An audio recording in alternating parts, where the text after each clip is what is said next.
school system, Negroes were brought to America in 1619, forced to work as slaves on plantations, until one day this great white man named Abraham Lincoln came along and felt bad for the slaves and signed the Emancipation Proclamation in 1863, which freed the slaves.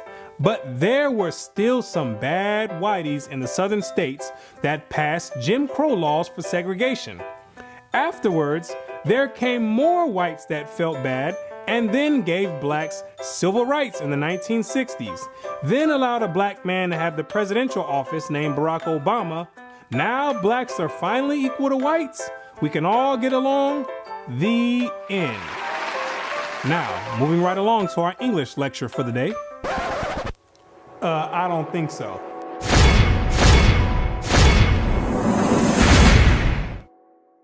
Black history. What do you know about black history? Let me ask you a question. Prior to the transatlantic slave trade in the 1600s, what was your nationality? What did you call yourself? Some may say African. Well, Africa is a continent, and in that continent, there's over 47 different countries in there. Which one do you come from? What language did you speak prior to the 1600s? Was it English?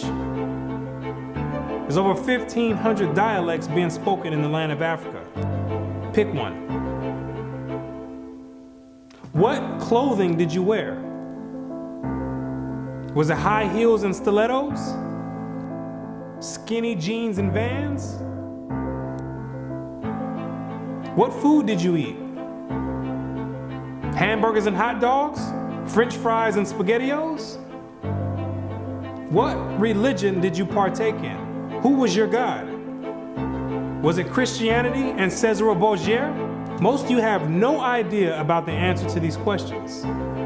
You have no recollection of any history prior to the transatlantic slave trade.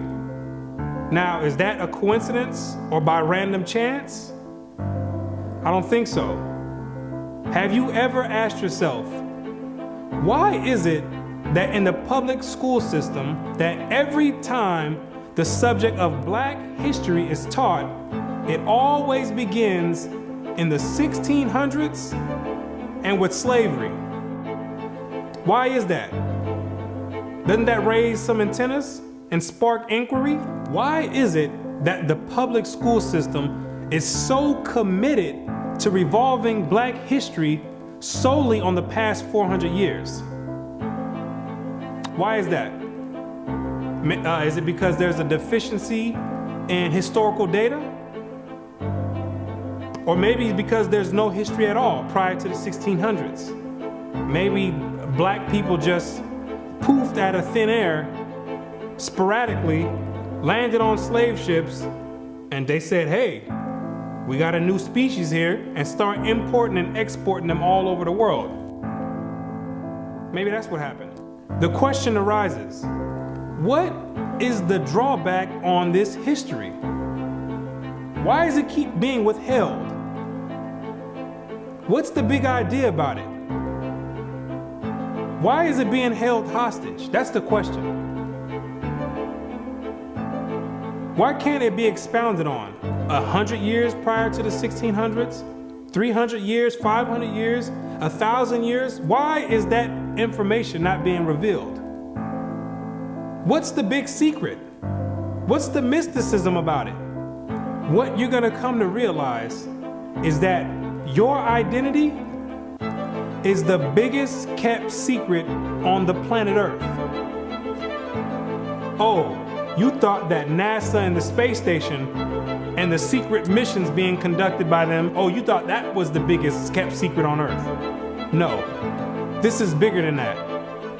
You thought that the government and the CIA and the FBI hiding information about UFOs and Planet X and Nibiru and aliens, you thought that was the biggest information and biggest kept secret. No, this is bigger than that. The elite Confederate has spent billions of dollars and constructed an innumerable amount of psychological stratagem to ensure that you never received and acquired this information that's about to be put out. You're about to receive pertinent information from some of the most reputable biblical scholars, historians, and archaeologists. And they all know something that you don't know. And that's your identity. Ham, the youngest son of Noah, born probably about 96 years before the flood, and one of 8 persons to live through the flood. He became the progenitor of the dark races, not the Negroes, but the Egyptians, Ethiopians, Libyans, and Canaanites. Wait, the churches and the pastors, which are set up by the government, all teach in unison a doctrine that all black people come from the seed of Ham. But once you open up scholastic sources, you'll find out that the biblical scholars say something totally different from what's taught in Orthodox Christianity. What do they mean by Ham is the father of the dark races but not the Negroes? The Negroes themselves are a dark race of people, so how can you say that Ham is the father of all these dark races and exclude the Negroes? What are the biblical scholars trying to convey? What the biblical scholars are saying is that you're not African. There's only 4 families according to the Bible that make up the native population of Africa, or the land of Ham. And the biblical scholars know that you don't descend from any one of those 4 families. In order to write that in a scholastic and academic book, the biblical scholars have done extensive and thorough research on both the so-called Negroes and the Africans, the native Africans. And they came to the conclusion after the extensive research that the Negroes don't have anything to do with the native Africans at all. They're 2 totally separate people. In the 1840s, Morton collaborated with George R. Glyden, an Egyptologist, who provided him with mummy heads and information about the racial significance of Egyptian tomb inscriptions. In Crania Aegyptiaca, published in 1844, Morton pointed out that both cranial and archaeological evidence showed that the Egyptians were not Negroes. In 1840, Dr. Morton was trying to find out the racial origin of the so-called Negroes that were in America in slavery. So he got together with the Egyptologists, which supplied him with the mummy heads, and what he did was conduct an extensive research on the cranial remains of the heads in Egypt, in contrast to the cranial remains of the heads in America. And what he found out is that the Negroes that were in slavery were not Africans. He found out that the skulls were 2 totally different types of skulls. The Negro's head was longer than the Egyptian head. The physical characteristics from the outside look similar, with the thick lips and the broad nose. But once you start delving into the real characteristics, he found out that there were 2 totally different people, as abolitionists and colonizationists had maintained, and that in fact, blacks had been relegated to the same servile position in ancient Egypt as in modern America. But what Dr. Morton did discover is that the Negroes that were serving slavery in America served the same position and servitude in ancient Egypt when they matched other skulls and other cranial remains in Egypt. They said these are exact matches. So what are the scholars saying? What you're going to find out is that they're saying that you are the biblical Israelites. Yes, you're the same exact people that served slavery in the land of Egypt. You're the same exact people that God sent Moses to go redeem under the hand of Pharaoh. You're the same exact people. And when you read the Bible, you'll find out that slavery is a central theme in the Bible. It's a reoccurring theme with the Israelites. The Israelites cannot run away and get away from serving slavery. It continues to happen over and over, all the way up until today. You came out of Egypt as slaves. came down into the land of Israel, no sooner as you got there, then you had the Assyrians come, capture the land of Israel, and take you and make you slaves. In the 9th year of Hoshea, the king of Assyria took Samaria and carried Israel away into Assyria. You came out of the land of Assyria, went back to the land of Israel. Then the Babylonians came, which are the modern day Ethiopians, the Cushites, came to the land of Israel and made you slaves.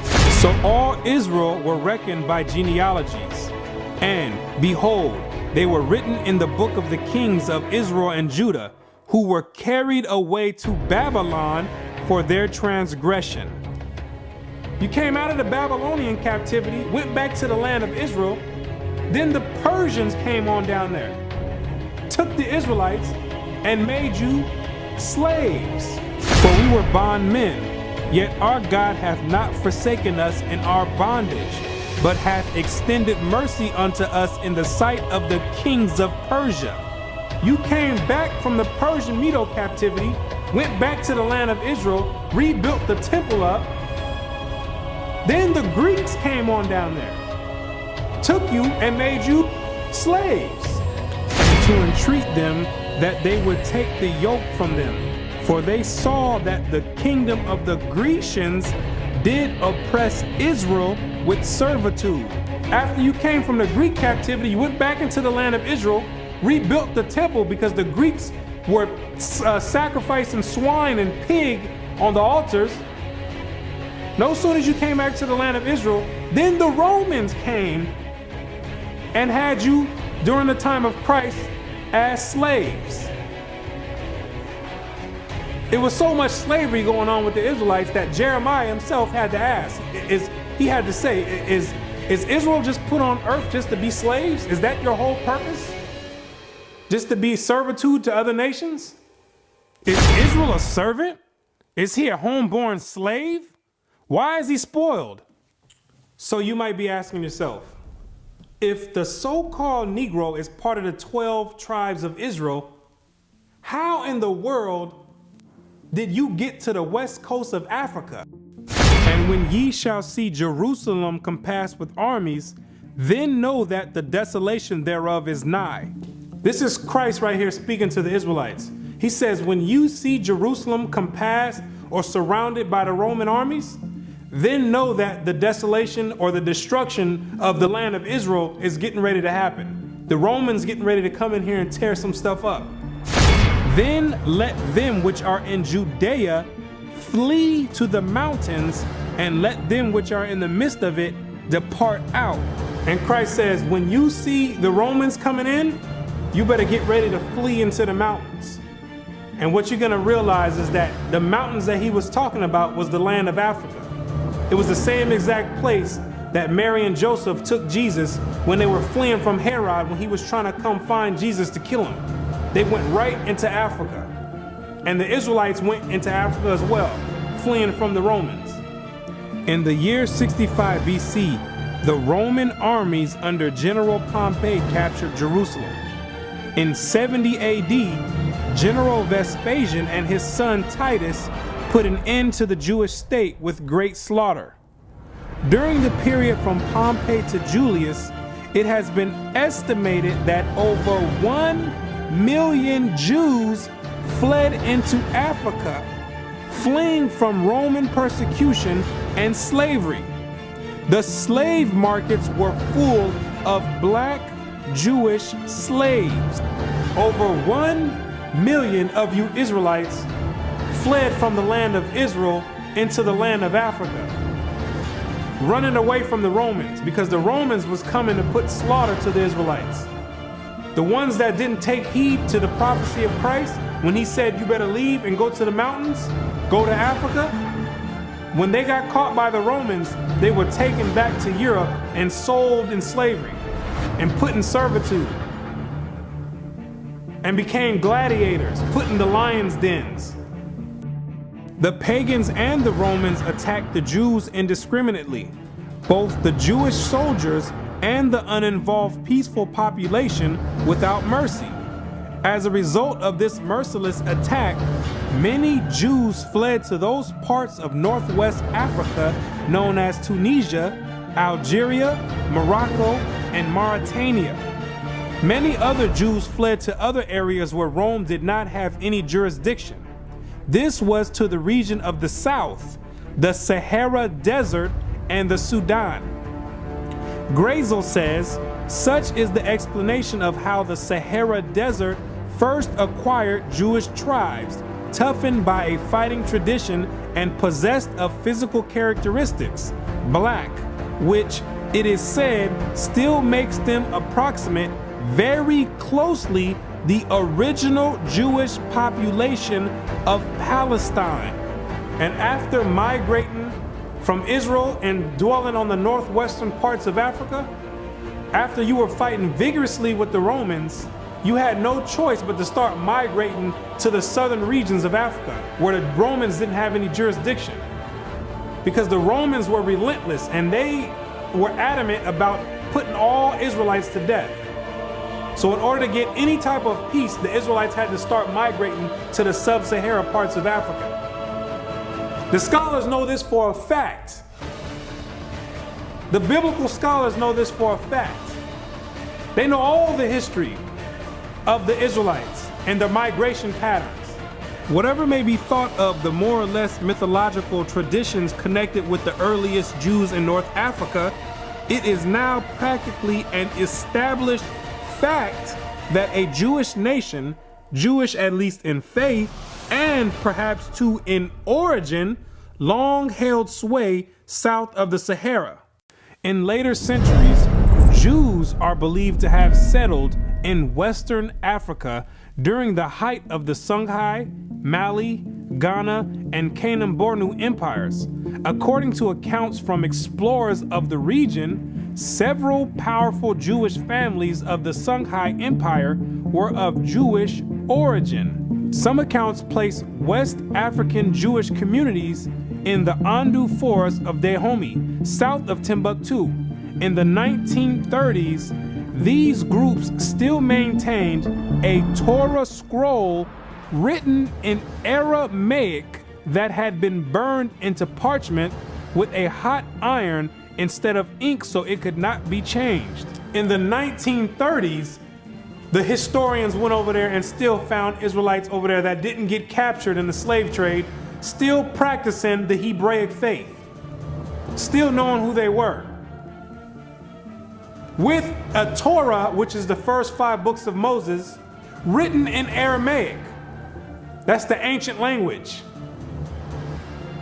And it's a shame that they have to burn it in hot iron so the European colonialists don't come over there tampering with it and taking the evidence and trying to hide the history. It's a shame that they have to do that. It is a total shame that they have to do that. The black Jews had an advantage over the African tribes. They carried their culture, history, laws, and written records with them. The Jews made use of every opportunity. They were an industrious and skillful people. In the Jewish Ghanaian states were found kings, princes, governors, generals, secretaries, treasurers, revenue agents, judges, architects, engineers, doctors, historians, language interpreters, mathematicians, jewelers, sculptors, masons, carpenters, painters of art, goldsmiths, leather workers, potters, armorers, saddlers, blacksmith, agriculturalists, etc. Who told you that you was a bunch of Negroes running around on the west coast of Africa, butt naked, swinging from vines? Who told you that lie? You were and still are a prestigious people, a skillful people. The decline of Jewish communities of the West African Maghreb most likely began with the influx of Arab invaders into North Africa starting in 640 CE and later into West Africa in the 1300s and 14 CE. So after you had established communities and empires on the west coast of Africa, after the 7th century, that's when Muhammad and his band of thugs came down there to the West Coast with the Quran in one hand and a sword in another one. And they were forcibly converting the Israelites into that nonsense Islam. Yeah, I said it, nonsense Islam, because that's not what we were dealing with. That's the Arabs' religion. That's not what we were dealing with. And that was the decline of the Hebraic community over there in the west coast of Africa. And that was the forefront in the beginning of the slave trade. Yea, and what have ye to do with me, O Tyre and Zidon, and all the coast of Palestine? Tyre, Zidon, and the coast of Palestine, those are all ancient Africans that God is referring to. Will ye render me a recompense? And if ye recompense me, swiftly and speedily will I return your recompense upon your own head. Because ye have taken my silver and my gold, and carried into your temples my goodly pleasant things. The children also of Judah and the children of Jerusalem have ye sold unto the Grecians. The Africans got together with the so-called Grecians or the Europeans, and they commenced in selling the Israelites that were dwelling on the west coast of Africa in slavery. There's your slave trade right there in the Bible. Both buyers, Europeans, and sellers, Africans, saw the people traded into captivity on the African coast as outsiders. Now, why did those Africans see you as outsiders? Because you were some people that migrated and encroached on their land.